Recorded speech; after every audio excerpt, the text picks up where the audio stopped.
سریر خامہ کے plate form سے ہم آج نیشنل لٹریری فیسٹیول میں کوریج کر رہے ہیں، اور ہمارے ساتھ ڈاکٹر پرویز ہود بھائی ہیں جن کو آپ سب بہت اچھی طرح جانتے ہیں. آج ہم ان کے ساتھ تھوڑی سی گپ شپ کریں گے ان کے بارے میں اور پاکستان کے بارے میں. ڈاکٹر صاحب، آپ کا پہلے تو بہت شکریہ ہمیں ٹائم دینے کا.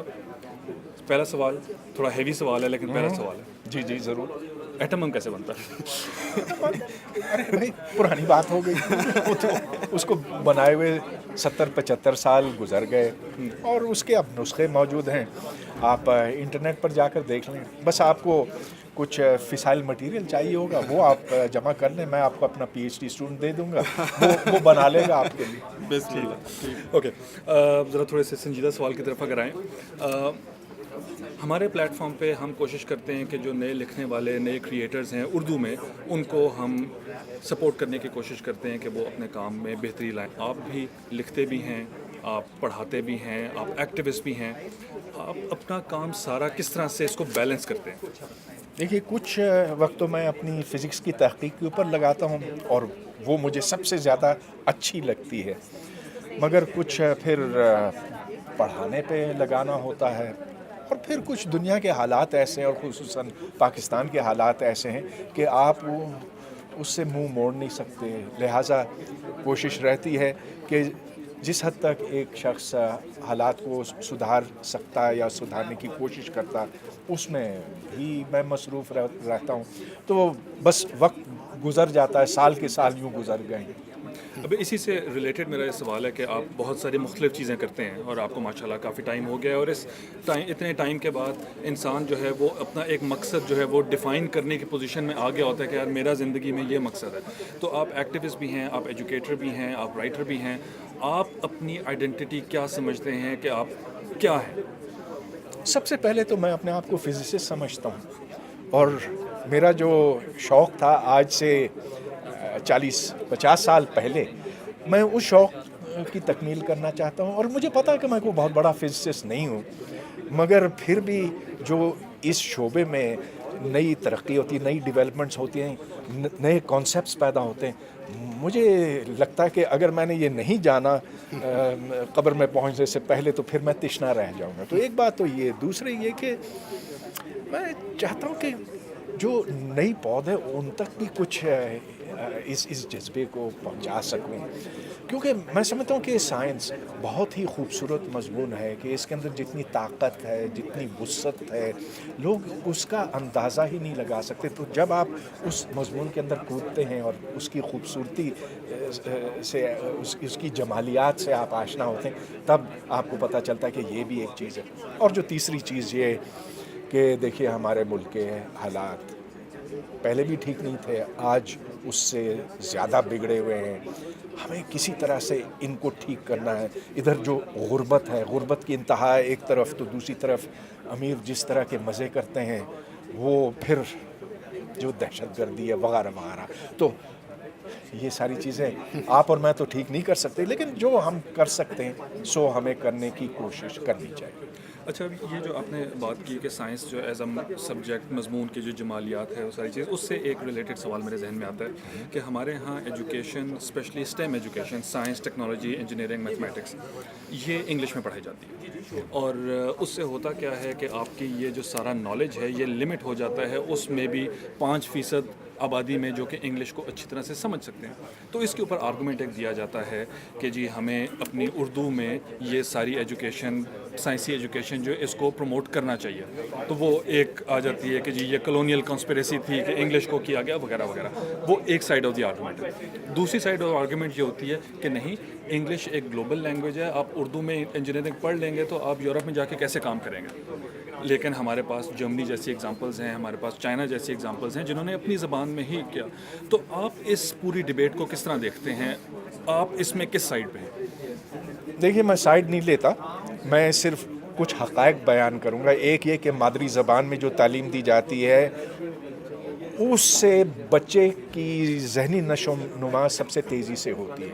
تو جو ابتدائی سال ہیں، بچپن کے زمانے ہیں، اس میں تعلیم مادری زبان میں ہونی چاہیے. اچھا ساتھ آپ دوسری زبان بھی ڈال دیں. اگر آپ کی مادری زبان سندھی ہے تو آپ سندھی میں تعلیم دیں, ساتھ اردو بھی پڑھائیں, ساتھ انگریزی بھی پڑھائیں. اب دیکھیں مادری زبان آپ کو یہاں تک لے جا سکتی ہے. اگر شینا آپ کی مادری زبان ہے تو کہاں تک آپ اس کو آگے لے جا سکتے ہیں. اگر اردو مادری زبان ہے تو آپ بس یہاں جا کے رک جائیں گے. اس سے آگے اگر نکلنا ہے تو بس پھر انگریزی کی سوا اور کوئی چارہ ہے نہیں. اب پاکستان میں جس معیار کی انگریزی پڑھائی جاتی ہے وہ تو بہت روز بروز اس کا معیار گرتا چلا جا رہا ہے.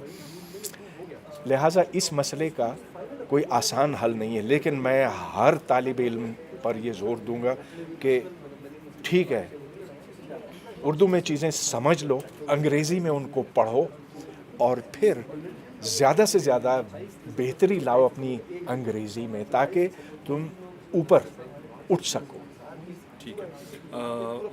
آخری سوال میرا دوبارہ اسی ساری ڈیبیٹ سے لنک ہوتا ہے. آپ کا ایک پروجیکٹ ہے جس کے ساتھ آپ انوالوڈ ہیں, مشل بکس, ہمیں اس کے بارے میں کچھ بتائیں.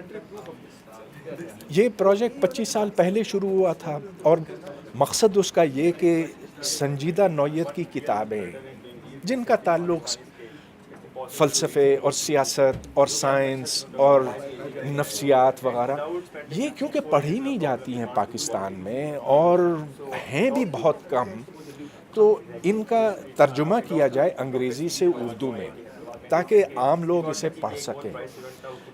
تو 25 سال سے تقریباً ہر مہینے میں ہم ایک کتاب شائع کرتے رہے. ترجمے اکثر و بیشتر ترجمے ہیں, لیکن کچھ کتابیں ہم نے لکھوائی بھی ہیں. تو اب ہم نے پچھلے 5 سال سے ان ساری کتابوں کو مفت انٹرنیٹ پر بھی ڈال دیا ہے, کیونکہ بہت سے پاکستانی ہیں یا اردو بولنے والے لوگ ہیں, ہندوستان کے بھی ہیں ویسے, وہ دوسرے ملکوں میں, وہ بیرون ملک میں رہتے ہیں اور اب بس وہ ایک بٹن ڈاؤن لوڈ کر کے یہ ساری مفت حاصل کر سکتے.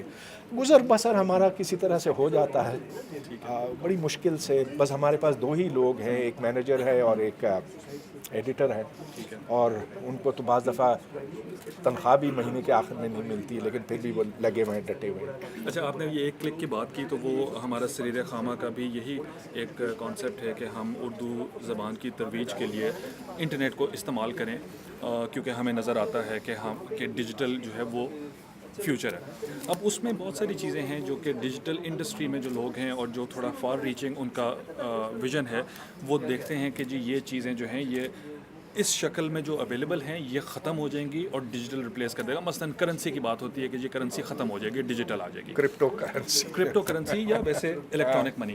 اسی طرح ایک بات یہ بھی کی جاتی ہے کہ یونیورسٹیز ختم ہو جائیں گی, کیونکہ آپ کا نالج کو دینے کے لیے ایک آپ کے پاس ایک بڑا روبس سسٹم ہے ڈیجیٹل کا, اور بہت سارے ویسٹرن یونیورسٹیز کے اچھے نامی گرامی پروفیسرز اب وہ اپنی پرسنل ویب سائٹس اور پرسنل کورسز اور وہ چیزیں نکال رہے ہیں. ٹھیک ہے, یونیورسٹی کا ایک ریسرچ کا رول ہوتا ہے جس کے لیے آپ کو فیسلٹی چاہیے, لیکن سمپل جو نالج دینا ہے, کلاس روم انوائرمنٹ ہے, کیا آپ کا خیال ہے کہ اگلے آنے والے 10, 15, 20 سالوں میں یونیورسٹیز کا وہ رول ختم ہو جائے گا, گیون کہ ڈیجیٹل میں کیا کچھ ہو رہا ہے؟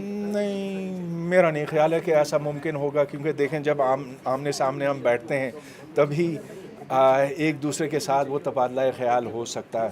اگر میں آپ کو چھو نہ سکتا نا, اگر ہماری صرف اسکائپ پہ گفتگو ہوتی تو وہ اور طرح کی ہوتی.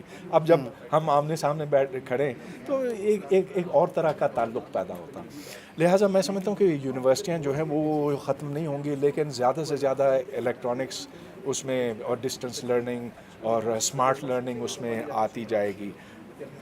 یہ ساری یونیورسٹیاں اس سمت جائیں گی, کچھ کامیاب ہوں گی, کچھ بہت کامیاب ہوں گی اور کچھ ناکام ہوں گی. سر ایک سوال, اصل میں بہت سوال ہے, sorry we are taking your time. Final سوال, کارل سیگن آپ ہمارے ٹی وی پہ ایک دفعہ بنے تھے جب آپ نے عبدالسلام وغیرہ کے انٹرویو کیے تھے, وہ اب آپ پھر سے وہ ہم آگ کہاں سے لگائیں, وہ کیسے لگے؟ اور بیکاز ہمارا ڈیجیٹل پہ کام ہوتا ہے, ہم ویڈیوز پہ بنا رہے ہیں, ٹرانسلیشنز بھی کر رہے ہیں اور خود بھی کنٹینٹ اردو میں بنا کے اوپر ڈالنا چاہ رہے ہیں. سائنس ایجوکیشن جو کہ اس طرح جنہوں نے بھی ذکر کیا کہ 8ویں 9ویں جماعت میں جب آپ کو چیز ملتی وہ آپ کو پھر ہک کر لیتی ہے فار لائف بھی, وہ ہوتی نہیں ہمارے پاس. اور آپ جیسے لوگ آئیڈیل سے بھی آئیڈیل کینڈیڈیٹ ہیں ٹو بی آور کارل سیگنز. لیکن وہ تو بہت بڑا آدمی تھا. بالکل, لیکن آپ بھی ماشاء اللہ سے, وہ آپ کو ہم کیسے روپن کریں, یا کیسے آپ ڈیجیٹل کوئی یوٹیوب چینل پہ کوئی ٹائم کی آف کورس قلت سے علاوہ. میں ڈسٹنس لرننگ کورسز بناتا ہوں. میں نے کیلکولس پہ 60 لیکچرز, 30 اردو 30 انگریزی میں, پھر تھیوری آف ریلیٹیوٹی, نظریہ اضافیت, پھر اب کوانٹم میکینکس کا. اب اس کے علاوہ اگر آپ کے ذہن میں کوئی چیز ہے تو میں بخوشی حاضر ہوں گا اگر وقت مل سکے. جزاک اللہ, thank you so much for your time sir. وہ میں یاد رکھیے گا. Thank you.